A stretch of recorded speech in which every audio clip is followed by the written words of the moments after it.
प्यारे मसीह विश्वासियों, जय यीशु की तथा प्रतिदिन के बाइबल पाठ एवं चिंतन में आप सभी का स्वागत है। आज का पहला पाठ सामुएल का दूसरा ग्रंथ अध्याय 7 पद संख्या 1 से 5, 8 से 12 और 16 तक से लिया गया है। वचन कहता है, जब दाऊद अपने महल में रहने लगा और प्रभु ने उसे उसके चारों ओर के सब शत्रुओं से छुड़ा दिया, तो राजा ने नबी नातान से कहा, देखिए मैं तो देवदार के महल में रहता हूँ, किंतु ईश्वर की मंजूषा तंबू में रखी रहती है।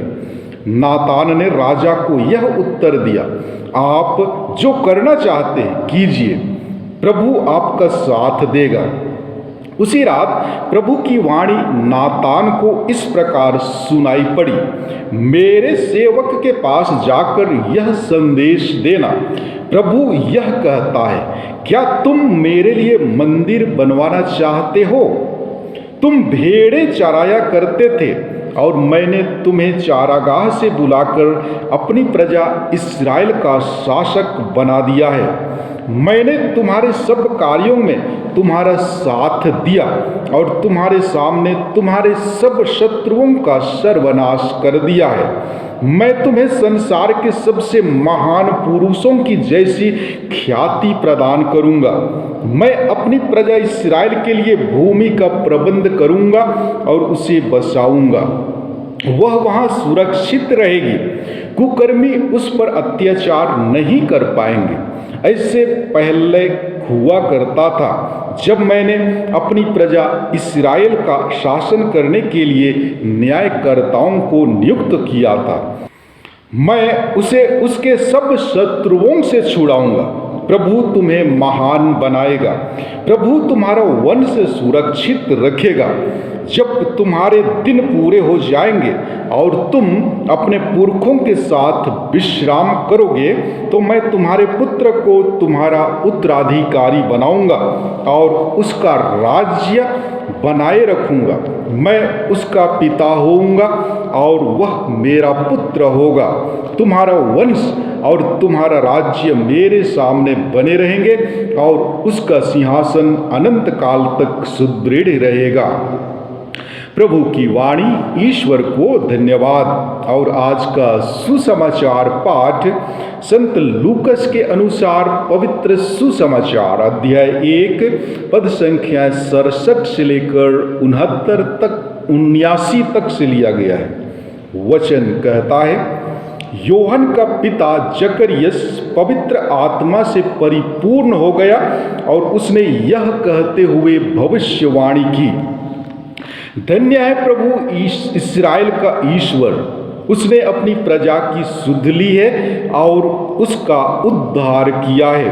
उसने अपने दास दाऊद के वंश में हमारे लिए एक शक्तिशाली मुक्तिदाता उत्पन्न किया है। वह अपने पवित्र नबियों के मुख से प्राचीन काल से यह कहता आया है कि वह शत्रुओं और सब बैरियों के हाथ से हमें छुड़ाएगा और अपने पवित्र विधान को स्मरण कर हमारे पूर्वजों पर दया करेगा। उसने शपथ खाकर हमारे पिता इब्राहिम से कहा था कि वह हमको शत्रुओं के हाथ से मुक्त करेगा, जिससे हम निर्भयता, पवित्रता और धार्मिकता से जीवन भर उसके सम्मुख उसकी सेवा कर सकें। हे बालक, तू सर्वोच्च प्रभु का नबी कहलाएगा, क्योंकि तू प्रभु के आगे चलेगा, जिससे तू उसका मार्ग तैयार करे और उसकी प्रजा को मुक्ति का ज्ञान कराए, जो पापों की क्षमा द्वारा उसे मिलने वाली है। हमारे ईश्वर की प्रेम पूर्ण दया से हमें स्वर्ग से प्रकाश प्राप्त होगा, जो अंधकार और मृत्यु की छाया में बैठने वालों को ज्योति प्रदान करे और हमारे चरणों को शांति पथ पर अग्रसर करे। प्रभु का सुसमाचार। हे ख्रिस्त, तेरी स्तुति हो। प्यारे मसीही विश्वासियों, क्या हम विश्वास करते हैं कि आज जो कुछ हम हैं और जो कुछ हमारे पास है वे सब ईश्वरीय कृपा एवं आशीष हैं? उदाहरण के लिए हमारा जीवन, हमारा स्वास्थ्य, हमारा घर परिवार इत्यादि, क्या हम इन सब के लिए ईश्वर को धन्यवाद देते हैं? क्या हम इन सब के लिए ईश्वर की महिमा करते हैं? ये सच है, शैतान हमें सांसारिक भोग विलास में इतना व्यस्त मस्त रखता है कि हम ईश्वर को भूल जाते हैं और हम ईश्वर से दूर चले जाते हैं। यहाँ तक कि हमें ईश्वर के प्रति कोई डर भय नहीं होती है। फलतः हम कई पाप करते हैं। यूसुफ विश्वास करता था एवं जानता था कि वह जो कुछ परिवार में पाया था वह ईश्वर की आशीष एवं कृपा थी। इसी वजह से यूसुफ पवित्र आत्मा से परिपूर्ण होकर ईश्वर का गुणगान करता है एवं हर सुख दुख में ईश्वर का साथ नहीं छोड़ता है।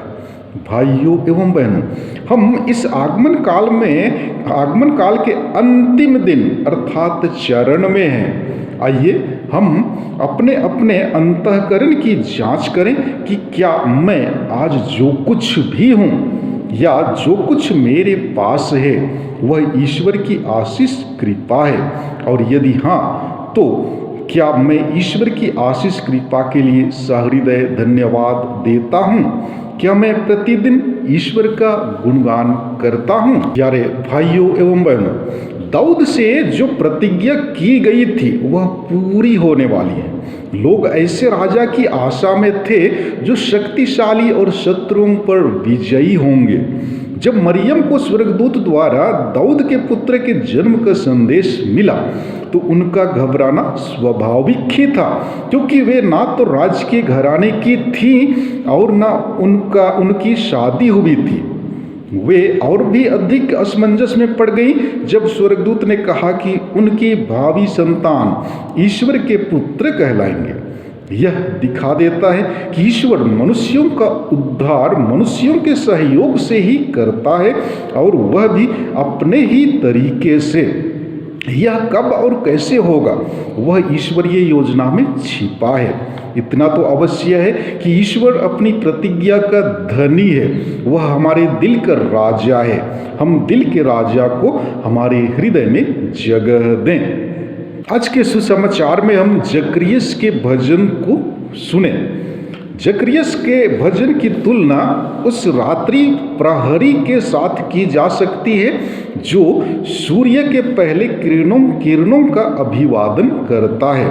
यह सूर्य की किरण अंधकार को विलुप्त कर देता है। यह प्रकाश खुद ईसा है जो संपूर्ण मानव जाति को पाप के अंधकार से उजियाला करने आ रहे हैं। कलीसिया प्रत्येक सुबह जकरियस के भजन का गुणगान करती है। ख्रिस्त संसार को दुरुस्त करने आ रहे हैं। वे मित्रता तथा शांति ला रहे हैं जो शीघ्र ही कुछ घंटों बाद स्वर्गदूतों द्वारा घोषित किए जाएंगे। स्वर्ग की आवाज तथा पृथ्वी की आवाज एक साथ मिलकर धन्यवाद का नया भजन गूंज उठेगा और कहेगा, धन्य हो वह ईश्वर जो मृत्यु के अंधकार से हमें प्रकाशित करने तथा शांति के पथ पर मार्गदर्शन करने आ रहे हैं। इसलिए अब भी अंतिम क्षण में मानवीय मित्रता का मांदर, प्रेम का झांझ और क्षमा की वेशभूषा धारण कर नवजन्म आगंतुक के स्वागत के लिए पूर्ण रूप से अपने आप को तैयार कर लेते हैं। तो आइए हम भी प्रभु यीशु को अर्थात बालक प्रभु यीशु ख्रिस्त को अपने हृदय में, अपने घर परिवार में जगह देने के लिए, स्वागत करने के लिए तैयार करें। आमीन।